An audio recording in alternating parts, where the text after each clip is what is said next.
오늘 복된 주일입니다. 오늘 우리에게 주시는 하나님의 말씀은 마가복음 6장입니다. 마가복음 6장 45절에서 52절까지 말씀 같이 찾아보시겠습니다. 마가복음 6장 45절에서 52절 말씀 제가 받들어 읽겠습니다. 예수께서 즉시 제자들을 재촉하사 자기가 무리를 보내는 동안에 배 타고 앞서 건너편 벳세다로 가게 하시고 무리를 작별하신 후에 기도하러 산으로 가시니라. 저물매 배는 바다 가운데 있고 예수께서는 홀로 무태에 계시다가 바람이 거스름으로 제자들이 힘겹게 누워졌는 것을 보시고 밤 사경쯤에 바다 위로 걸어서 그들에게 오사 지나가려고 하심에 제자들이 그가 바다 위로 걸어오심을 보고 유령인가 하여 소리 지르니 그들이 다 예수를 보고 놀람이라. 이에 예수께서 곧 그들에게 말씀하여 이르시되 안심하라 내니 두려워하지 말라 하시고 배에 올라 그들에게 가시니 바람이 그치는지라. 제자들이 마음에 심히 놀라니 이는 그들이 그 떡 떼시던 일을 깨닫지 못하고 도리어 그 마음이 둔하여졌음이로라.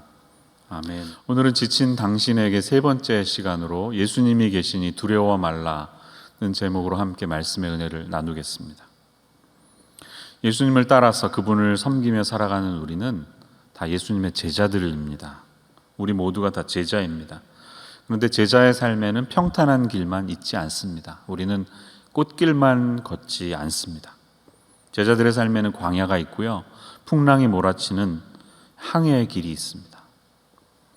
옛 어른들이 인생을 고해, 고난의 바다라고 하는 것처럼 우리의 인생은 고난과 시련이 찾아오는 바람이 부는 바다와도 같이 오늘 이 어려운 바람을 만난 제자들처럼 그렇게 삶을 살아가야 할 때가 있습니다.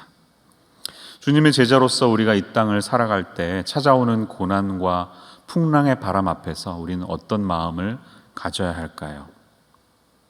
한 세 가지 정도 아웃라인을 볼 텐데 오늘 본문을 보면서 저는 한 세 구절이 눈에 더 많이 다가왔습니다. 하나는 즉시라는 단어, immediately 45절에 나온 단어고요. 두 번째는 48절에 나오는 밤 사경쯤에 라는 단어와 또 후반에 나오는 지나가려고 하심에 라는 단어입니다. 이 말씀들을 근거로 세 가지 아웃라인 함께 나누도록 하겠습니다. 첫째로 우리가 알아야 할 사실은요, 우리 주님은 제자된 우리가 어떤 하나님을 섬기고 있는지를 분명히 인식하기를 원하신다는 사실이에요. 오늘 본문이 즉시라는 단어로 시작합니다. 영어를 보시면 immediately 이렇게 시작하고 있습니다. 이게 무슨 뜻일까요? 이 부사는 동사를 꾸며주는 기능을 하죠. 즉시 재촉하셨던 이유는 어디에 있었을까? 이것을 이해하려면 앞부분을 보아야 합니다. 앞부분에 무슨 사건이 있죠? 6장 30절부터 보면 여러분 잘 알고 계시는 오병이어 사건이 나옵니다. 오병이어 사건. 얼마나 어마어마한 사건입니다. 가장 드라마틱한 그런 사건으로 볼 수 있죠. 예수님이 이 사건 이후에 즉시 내보내셨던 이유는 얼핏 생각해 보면 그 극도의 흥분된 상태를 좀 가라앉히고 쉼을 가지기 위해서라고 볼 수가 있어요. 우선 자신이 쉬기 원하셨어요. 그래서 예수님은 제자들을 배를 타고 보내신 다음에 무리를 다 딴 데로 이렇게 보내시고 스스로 기도하러 산에 올라가십니다. 제자들을 건너편으로 보내셨던 이유 역시 제자들도 많이 지쳤기 때문에 좀 쉼이 필요했기 때문이 아닐까 이렇게 생각할 수가 있습니다. 한번 상상해 보세요. 여러분 적어도 5,000명이 넘는 남자들, 성인들은 10,000에서 15,000명 어마어마한 무리들이 다 배부르게 먹었습니다. 오병이어로. 자, 그리고 나서 남은 음식을 거뒀더니 얼마가 남았다고 그랬죠? 12광주리의 음식을 남겼다고 했습니다. 이 음식을 누가 치웠을까요? 네, 제자들이 치웠을 것입니다. 여러분 누가 먹고 남긴 음식, 한 100명이 남긴 음식을 한번 치워보셨습니까? 100명 것만 치워도 많은 에너지가 들어갑니다. 근데 자그마치 10,000명에서 15,000명 수만 명의 사람들이 남긴 음식을 거두는데 굉장한 에너지가 들었다는 것이죠. 예수님은 이 흥분으로 가득 찼던 기적의 현장에서 좀 잠시 물러나기를 원하셨던 것이죠. 그래서 스스로 제자들도 그 장소를 떠나길 원하셨던 것입니다. 그런데 사실은 그것보다 더 중요한 이유가 있습니다. 이 중요한 이유는 이 오늘 말씀의 병행 구절인 요한복음 6장에 보면 나오는데요. 요한복음 6장에는 이런 말씀이 나옵니다. 14절 15절 보시면 그 사람들이 예수께서 행하신 이 표적을 보고 말하되 이는 참으로 세상에 오실 그 선지자라 하더라. 그러므로 예수께서 그들이 와서 자기를 억지로 붙들어 임금으로 삼으려는 줄 아시고 다시 혼자 산으로 떠나가시니라 라는 말씀이 있어요. 자, 이게 무슨 뜻일까요? 사람들이 왜 주님 앞에 막 몰려들었을까요? 이분을 따르면 우리의 경제적인 문제가 해결되겠다, 우리의 먹고 사는 문제가 해결되겠다, 이거 아니겠습니까? 그래서 이분을 우리의 왕으로 삼자는 무리들의 움직임이 있었던 것입니다. 예수를 가버나움의 시장으로, 갈릴리의 도지사로, 이스라엘의 왕으로 이렇게 옹립하려는 분위기가 있을 때 예수님은 거기서 탁 뒤를 돌아서 떠나가신 것입니다. 왜? 그것이 자기가 오신 목적이 아니거든요. 그것이 이들의 먹고 사는 문제를 그렇게 해결해 주신 기적의 이유가 아니거든요. 다음 날 예수님을 찾아서 몰려든 무리들을 향해서 요한복음 6장 26절 27절을 보면 예수님이 이렇게 말씀하세요. 내가 진실로 진실로 너희에게 이르노니 너희가 나를 찾는 것은 표적을 본 까닭이 아니요 떡을 먹고 배부른 까닭이로다. 그렇죠? 잘 보셨습니다. 그리고 이렇게 말씀하세요. 썩을 양식을 위하여 일하지 말고 영생하도록 있는 양식을 위하여 하라. 이 양식은 인자가 너희에게 주리니 인자는 아버지 하나님께서 인치신 자니라. 이렇게 말씀하십니다. 무슨 말입니까? 예수님은 여러분들의 썩어서 없어질 양식의 문제, 먹고 사는 문제를 해결해 주시기 위해서 오신 메시아가 아니라 영원의 문제를 다루기 위해서, 영생의 문제를 해결해 주시기 위해서 오셨다는 이 사실을 분명히 알려주는 것입니다. 여러분, 우리가 예수님의 제자죠. 제자는 어떤 사람들입니까? 제자는 자기가 따르고 있는 우리의 리더가 어떤 분이신지를 분명히 아는 사람들입니다. 여러분이 믿는 예수님은 어떤 분이십니까? 그분에 대한 정체성을 어떻게 가지고 계시나요? 예수님은 단지 우리의 먹고 사는 문제를 해결해 주시기 위해서 오신 분이 아닙니다. 그거보다 더 큰 문제, 인간의 하나님 앞에 그분께 나아갈 수 없는 죄의 문제를 짊어지시고 그것을 해결해 주시기 위해서 구세주로 오신 분. 그래서 베드로의 고백처럼 주는 그리스도시요 메시아이시요 살아계신 하나님의 아들이십니다 라는 이 올바른 신앙 고백으로 주님 앞에 칭찬받을 수 있는 저와 여러분이 되어야 할 줄로 믿습니다. 제자들을 다 보내시고 주님은 군중들을 내보내신 후에 스스로도 산에 올라가시는데요. 예수님의 이 말씀을 순종해서 나아갔던, 호수로 나아갔던 제자들은 놀랍게도 예정했던 것만큼 편안하게 예정된 시간에 건너편에 도착하지 못하고 오랜 시간을 고통스럽게 갑자기 찾아온 바람을 마주하며 힘들게 노를 젓고 있습니다. 여기에서 우리가 알 수 있는 사실은 말씀을 따라 순종한 사람들의 삶에도 고난은 닥친다는 거예요. 여러분, 인생의 고난은 우리의 죄악이나 우리의 실수 때문만이 아니라 누구나에게 일어날 수 있습니다. 갑자기 바람이 부는 것처럼 제자들의 삶에도 언제든지 바람이 불 수 있다는 것입니다. 이 갑자기 부는 바람을 우리가 좀 온전히 이해하기 위해서는 이 갈릴리 호수의 지형을 좀 잘 이해해야 되는데요. 지도를 한 번 더 제가 보여드리겠습니다. 지난주에도 봤는데 오늘 또 봅니다. 중간에 있는 갈릴리 호수를 보시면 양쪽에 산들이 높이 솟아있죠. 이 갈릴리 호수의 특색은 뭐냐 하면 해수면보다 212m가 낮아요. 갈릴리 호수의 사이즈는요, 길이가 21km, 폭이 13km, 둘레는 53km, 평균 수심은 260m 정도 되는데요. 해수면보다 212m 낮은 곳에 위치해 있습니다. 그리고 그 낮은 호수를 둘러싸고 있는 도넛처럼 두르는 산들이 있는데 동쪽에 있는 가장 높은 산은 해발 610m라고 합니다. 그러니까 820m나 되는 고도 차로 인해서 이 찬 공기, 산에 있는 찬 공기가 상대적으로 따뜻한 호수에 이제 저녁이 되면, 이른 새벽이나 밤이 되면 갑자기 강풍으로 바뀌어서 돌풍으로 불 때가 굉장히 많았다는 것이죠. 그러니까 이렇게 갑자기 부는 바람은 일상처럼 찾아왔던 것입니다. 그런데 오늘 이 건너가는 제자들 앞에 불었던 바람은요, 적어도 대 6시간을 꼼짝을 못하고 싸워야 하는 그런 바람이었어요. 지도를 하나만 더 보겠습니다. 자, 이 지도를 보시면요, 이 보이시는지 모르겠는데 오른쪽 끝에 벳세다라는 곳이 있죠. 우리가 알기에 거기에서 오병이어의 기적이 일어났던 곳입니다. 예수님은 건너편으로 가라고 하셨는데 어디로 가라고 하셨을까요? 오늘 마가복음에서는 건너편 벳세다로 가게 하셨다고 하는데 사실은 아마 잘못 적은 것입니다. 마가는 이것을 정확히 기록하지 않았습니다. 건너편 왼쪽에 있는 게네사렛이라는 곳으로 가셨다는 것이죠. 53절 말씀 보면 건너가 게네사렛 땅에 이르러 대고라는 장면이 있죠. 원래 예수님이 오른쪽에서 왼쪽으로 가기를 원하셨던 거예요. 기껏해야 10km, 그렇게 길지 않은 거리라는 거예요. 근데 어떤 일이 벌어진 거죠? 이 갑자기 분 바람 때문에 이 짧은 거리, 기껏해야 한두 시간이면 갈 수 있는 거리를 오랜 시간 동안 제자들은 고통스럽게 노를 저으면서 이 부는 바람 때문에 앞으로 나아가지 못한 거예요. 여기서 알 수 있는 사실이 또 하나 있습니다. 두 번째 아웃라인인데요. 그것은 주님은 이 제자된 우리가 고난에 힘겨운 시간을 보내는 것을 잘 아신다는 거예요. 그리고 마침내 우리에게 다가오시는 분이시라는 사실을 알 수가 있습니다.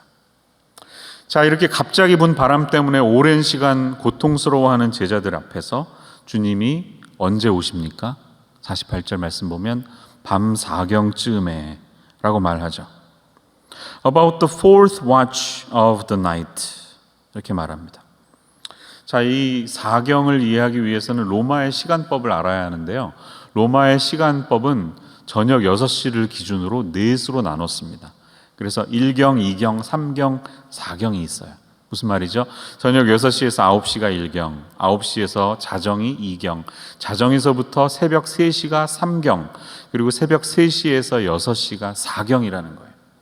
그러니까 적어도 새벽 3시나 되는 긴 시간이 흐른 후에 예수님은 이들을 향해서 오셨다는 거예요. 여러분, 많은 군중의 저녁을 먹이고 다 치웠을 시간을 떠올려 보면 아마 빨라도 저녁 7시, 8시 이렇게 됐을 거예요.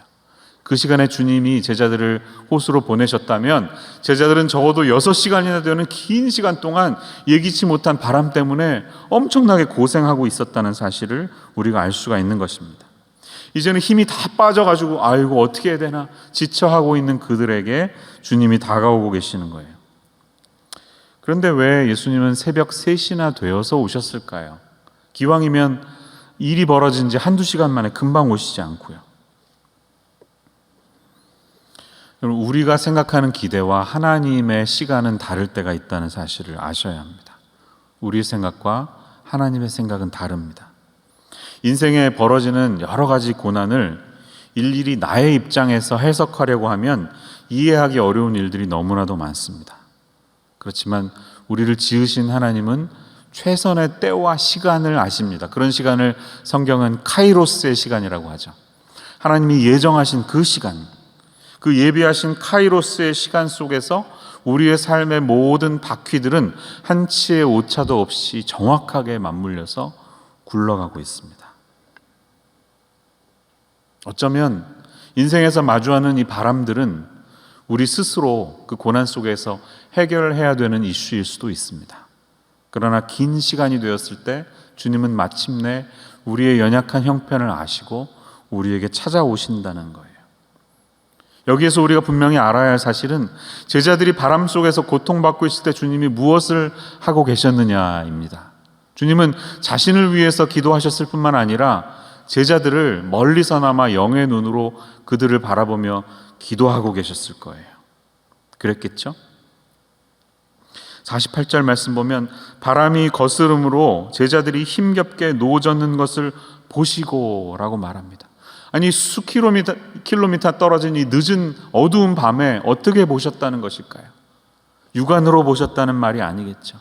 기도하시는 가운데 마음으로 고통 가운데 있는 그들을 보시고 우리를 위하여 중보하시며 기도하시는 예수님이 우리와 함께 계신다는 사실을 잊지 마시기를 바랍니다.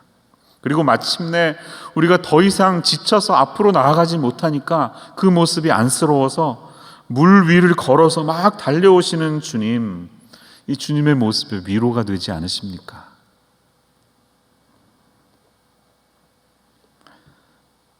여러분, 엄마는 천둥 소리는 듣지 못하고 잠에 빠질 수는 있어도 옆방에서 잠자던 아기가 운다면 그 아기 울음소리는 귀신같이 듣고 반드시 깨어납니다. 하나님은 그런 거예요. 고통 속에 있는 신음하는 우리의 형편을 아시고 반드시 깨어나셔서 아기를 향해 달려오시는 분이 우리 엄마와도 같은 주님이라는 것이죠. 우리가 좋아하는 찬양, 하나님의 사랑을 사모하는 자, 이 찬양을 좋아하는 이유는 가사 때문이죠. 이 찬양의 가사는 후렴이 이렇습니다. 하나님 사랑의 눈으로 너를 어느 때나 바라보시고 하나님 인자한 귀로서 언제나 너에게 기울이시니 어두움에 밝은 빛을 비춰주시고 너의 작은 신음에도 응답하시니 너는 어느 곳에 있든지 주를 향하고 주만 바라볼지라. 아멘. 너의 작은 신음에도 응답하시니. 이 가사 때문에 우리가 좋아하는 건 아닙니까? 여러분, 우리를 향해 달려오시는, 마침내 우리가 고통 가운데 신음할 때 우리를 향해 달려오시는 예수님의 이 마음을 느껴보시기를 원합니다. 오늘 말씀을 들으시면서 한번 자신에게 물어보세요. 하나님은 왜 그토록 우리가 기다리는 어떤 일들이 딜레이 되도록 오랫동안 이 일이 지체되게 하실까? 근데 그 일이 다 해결되고 나서 생각해 보면 어떤 결과가 늦어지는 데는 다 이유가 있다는 것을 우리는 알게 되죠. 기다린다는 것은 우리가 영적으로 하나님 앞에서 훈련받아야 할 중요한 훈련입니다. 때로는 나의 잘못이 아니었음에도 불구하고 하나님은 오랫동안 딜레이 시키셔서 우리가 인내하도록 만드실 때도 있습니다.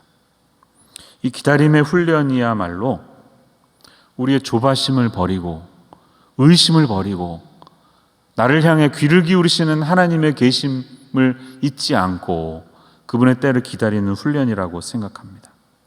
그런데 우리는 많은 경우에 이 어떤 일이 딜레이되고 오래 걸릴 때 조바심에 빠집니다. 그리고 의심을 하게 되고 두려움을 갖게 됩니다. 과연 이 문제가 해결이나 될 수 있을까?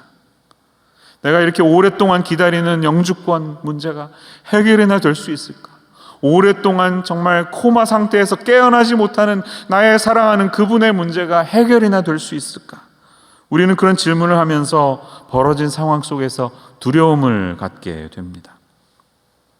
마치 오늘 이 새벽 3시까지 고생하고 힘을 들이고 있는 제자들의 모습처럼 마침내 주님이 그들 앞을 지나가셨음에도 불구하고 제대로 그분을 인식하지 못하고 유령이라고 고백하는 것처럼 우리는 두려움에 빠질 때 이 현상과 실체를 제대로 보지 못하는 경향이 있습니다.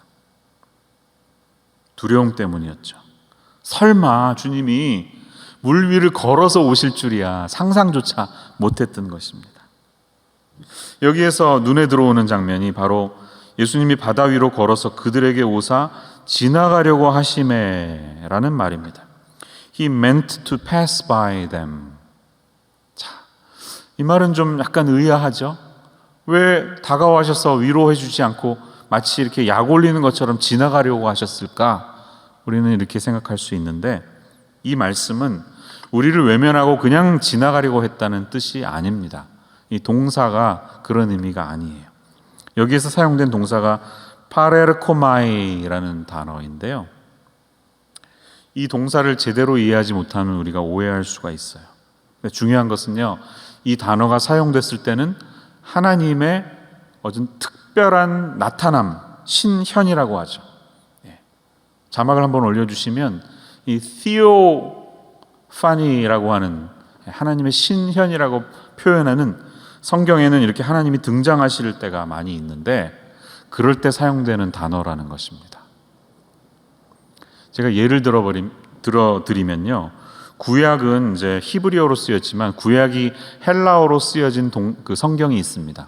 70인경이라고 하는 성경인데 그 70인경에서 보면 이 동사가 쓰인 부분들이 나올 때가 있는데요. 제가 두 군데만 예를 드리겠습니다. 하나는 모세가 하나님을 만났을 때입니다. 출애굽기 33장을 보면 여러분, 두 번째 계명을 받기 전에 하나님이 모세 앞에 자기 자신을 드러내시겠다고 하는 부분이 여기 나오죠. 그리고 그 반석, 호렙산의 어떤 반석 위에 섰을 때 주님이 내 영광이 지나갈 때에 라고 말할 때 사용된 동사가 바로 그 동사입니다. 파레르코마이예요. 영광이 지나갈 때. 이해가 되시죠? 하나님이 자기 자신을 나타나면서 우리 곁을 지나갈 때, 하나님의 신현을 나타낼 때 사용됐다는 것입니다. 또 하나는요, 열왕기상 19장에서 볼 수가 있는데, 우리가 2주 전에 봤던 엘리야의 장면 기억하실 거예요. 여러분, 크고 강한 바람이 불었고요, 지진도 있었고 불소리가 있었는데 거기 하나님이 계시지 아니했지만 세미한 소리로 말씀하셨다, 그런 내용을 우리가 봤습니다. 근데 여기 이런 것들이 임할 때 하나님이 지나가셨다 이렇게 말하죠. 여호와께서 지나가시는데 라고 말했을 때 사용된 동사가 바로 파레르코마이예요. 하나님의 임재를 우리에게 보여주는 거예요. 자, 저를 보세요. 무슨 뜻인가요?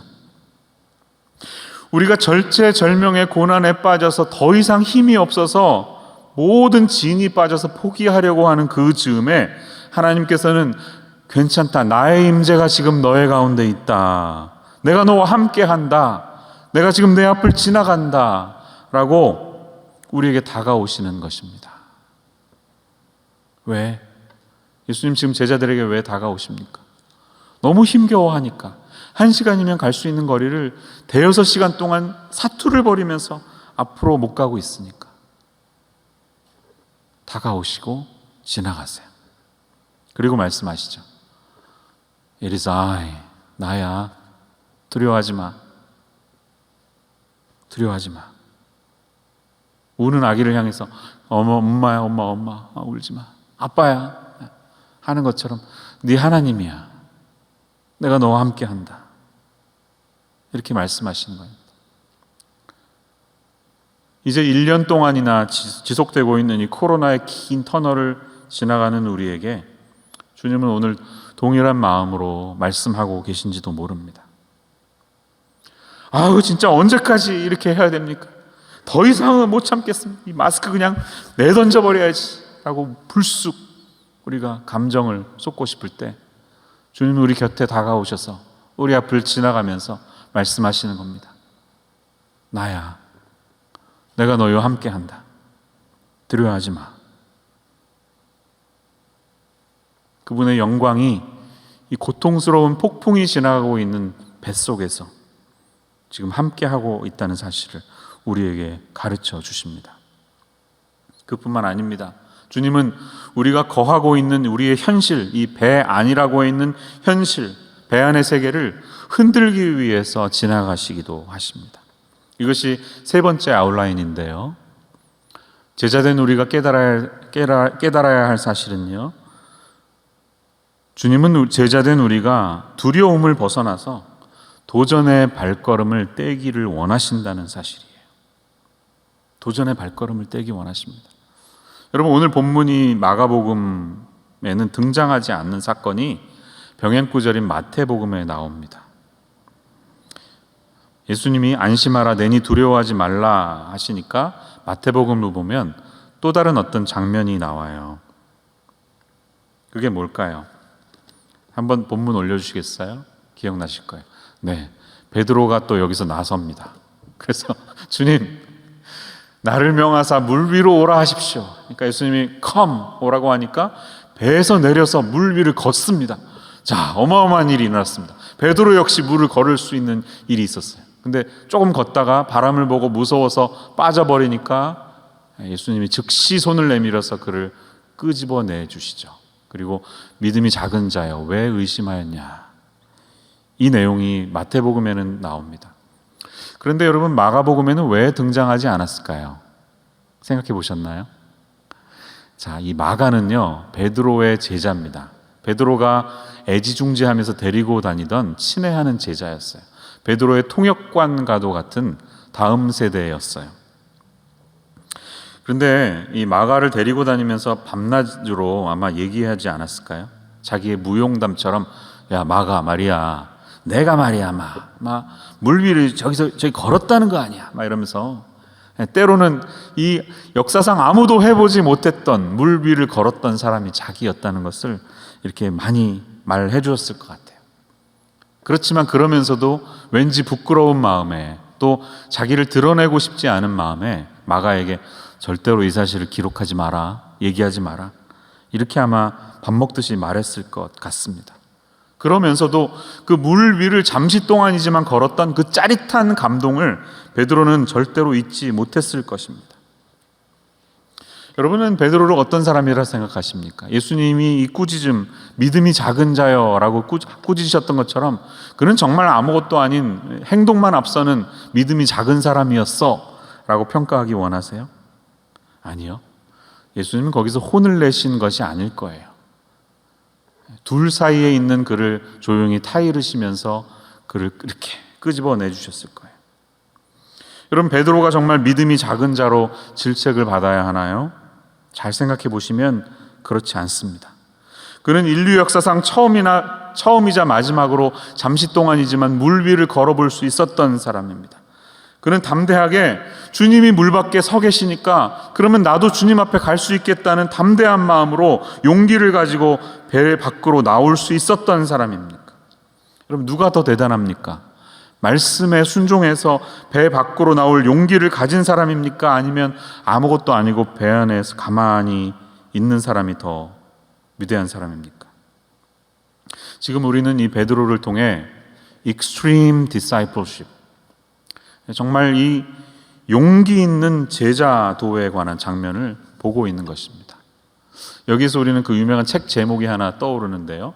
존 오트버그 목사님이 쓰신 If you want to walk on water, you've got to get out of the boat 라는 책을 떠올립니다. 당신이 만약에 물 위를 걷기 원한다면 반드시 당신은 배 밖으로 나와야만 합니다 라는 책이죠. 여기서 말하는 배는요, 하나님 외에 우리에게 안전을 보장해주는 그 무엇입니다. 지난주 말씀에서 The Mountains, 산들이 바로 그런 것이었다면 오늘은 이 배가 바로 그런 것입니다. 여러분의 배가 무엇인지 알고 싶으신가요? 그렇다면 내가 두려워하는 게 무엇인지 한번 스스로에게 물어보세요. 특별히 내가 그것을 떠나서 믿음의 발걸음을 옮기려고 할 때 나에게 두려움을 가져다 주는 바로 그것이 여러분의 배입니다. 베드로는 자신의 시선을 주님에게 두고 용기 있게 Come, 오라고 하는 말씀을 따라서 배 밖으로 나온 위대한 사람이었습니다. 비록 무서움 때문에 얼마 못 가서 빠져버리긴 했지만 그는 적어도 용기를 가진 사람이었습니다. 이 두려움은 우리가 참된 제자로 더 깊어지는 것을 방해하는 가장 핵심적인 요소입니다. 마치 오즈의 마법사에 나오는 이 겁쟁이 사자처럼 우리는 겉으로는 나는 예수님의 제자고 사자와도 같이 용맹스럽게 살아야 하는 제자이지만 우리의 삶은 사실 겁쟁이에 불과한 겁쟁이 사자처럼 잔뜩 겁을 먹고 있는 그런 사람들입니다. 두려움은 인생을 살아가는 우리에게 필연적이지만 두려움과 함께 역으로 성장하는 것이 있다면 그것은 바로 성숙입니다. 우리가 두려움을 조금씩 버리고 한 걸음씩 앞으로 나아갈 때 예수님을 향해 우리는 조금씩 더 성장해 가는 것입니다.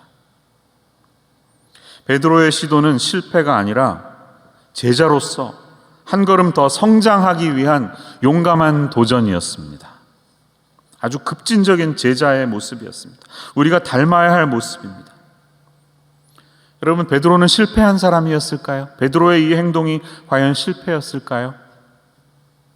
실패는 어떤 사건을 말하지 않습니다. 실패라는 것은 어떤 사건에 대한 우리의 평가, 우리의 판단입니다. 일어났던 사건과 결과에 대한 우리의 판단, 레이블링이 바로 실패예요. 요나스 솔크라고 하는 사람은 폴리오, 소아마비 백신을 개발하기 전에 자그마치 200번이나 그 실험에서 성공하지 못했다고 합니다. 백신 개발에 200번이나 실패한 기분이 어떠십니까? 사람들이 묻자 그는 이렇게 대답했다고 합니다. 저는 200번 실패하지 않았습니다. 저는 단지 소아마비 예방을 위한 백신 개발을 200번 가까이 시도했을 뿐입니다 라고 말했다는 것입니다. 여러분, 홈런을 치기 원하십니까? 그렇다면 타석에 들어 쓰셔야 합니다. 타석에 들어서서 스윙을 해야 홈런을 칠 수가 있습니다. 그리고 통계적으로 아는 것은 홈런보다 훨씬 더 많이 아웃을 당하고 삼진을 당해야 우리는 홈런을 칠 수가 있습니다. 야구가 보통 한 시즌에 162경기를 하는데요. 한 타자가 한 게임에 3번이나 4번 등장한다고 한다면 648번이나 한 시즌에 타석에 들어섭니다. 그런데요, 162번의 게임 중에 4분의 1 정도에 해당하는 40번, 한 게임에 한 번씩만 40홈런만 쳐도 우리는 그를 위대한 홈런 타자라고 합니다. 한 시즌에 40개 치기 정말 어렵습니다. 그러기 위해서는 더 많은 삼진 아웃을 당해야 홈런 타자가 될 수 있는 것입니다. 10번 쳐서 3번만 안타를 쳐도 타율 3할만 돼도 우리는 그를 훌륭한 타자라고 합니다. 3번만 안타 쳐도 훌륭한 타자입니다. 7번 아웃 당할 수 있습니다. 그러나 괜찮습니다. 3번 안타 쳤기 때문에. 배 밖으로 나오면 때로는 예수님의 제자들인 우리는 우리가 상상하지 못했던 물 위를 걷는 이 놀라운 일들을 경험할 수가 있습니다. 하지만 배 안에 있으면 아무 일도 일어나지 않습니다. 내가 꿈꾸는 나의 그 컴포트, 배 안의 모습은 무엇입니까? 비싼 소파에 이렇게 편안하게 뒹굴어서 넷플릭스 영화 시리즈를 계속 빈지 와칭, 처음부터 끝까지 보면서 하루 종일 맛있는 거 먹으면서 누워있는 것. 여러분, 정말 그런 인생을 원하신다면 정말 끝까지 그렇게 살고 싶으세요? 한두 번이지 지루하지 않을까요? 진정한 제자의 삶은 그것이 아닙니다. 진정한 제자는 뱃속에만 가만히 있지 않습니다. 때로는 배 밖으로 나와서 용기 있는 행동으로 예수님이 나와 함께 계실 때, 나에게 오라고 하실 때 내가 가겠습니다라고 고백할 때 그때 something happens. 무언가 일어납니다. 홈런도 칠 수 있고 안타도 칠 수 있는 것입니다. 최악의 실패는 물속에 빠지는 것이 아닙니다. 왜? 주님이 잡아주시기 때문이에요. 제가 좋아하는 그림이 있는데요. 어떤 한국 화가가 그린 그림이라고 합니다. 네, 물속에 빠진 우리를 붙잡아 주시는 예수님이 계세요. 최악의 실패는 물속에 빠지는 것이 아닙니다. 주님이 잡아주시기 때문이에요. 그러나 최악의 실패는 우리가 말씀에 순종하지 않고 배 안에 가만히 앉아 있는 것입니다. 사랑하는 여러분, 여러분이 맨 마지막으로 배 밖에 나왔던 때는 언제입니까? 기도하겠습니다. 하나님, 1년이 지난 이 팬데믹의 시간을 살아오면서 이 오늘 큰 바람 앞에 고통받고 있는 제자들의 모습처럼 지쳐서 두려움에 빠져 있는 저희들의 모습을 봅니다. 그런 우리를 외면하지 않으시고 우리에게 다가와서 안심하라, 나니 두려워 말라 말씀하시는 주님의 음성을 듣게 하시니 감사합니다. 용기 있는 베드로의 행동처럼 주님이 물 밖에 서 계시기에 우리들도 주님의 그 명령을 따라서 배 밖으로 나올 수 있는 온전한 제자가 되게 하여 주시옵소서. 이 어려움의 시간을 지나는 우리 모두에게 우리의 리얼리티, 우리의 현재를 떠나서 배 밖으로 나아가야 하는 것이 무엇인지 저희에게 가르쳐 주시기를 원합니다. 예수님의 이름으로 감사하며 기도합니다. 아멘.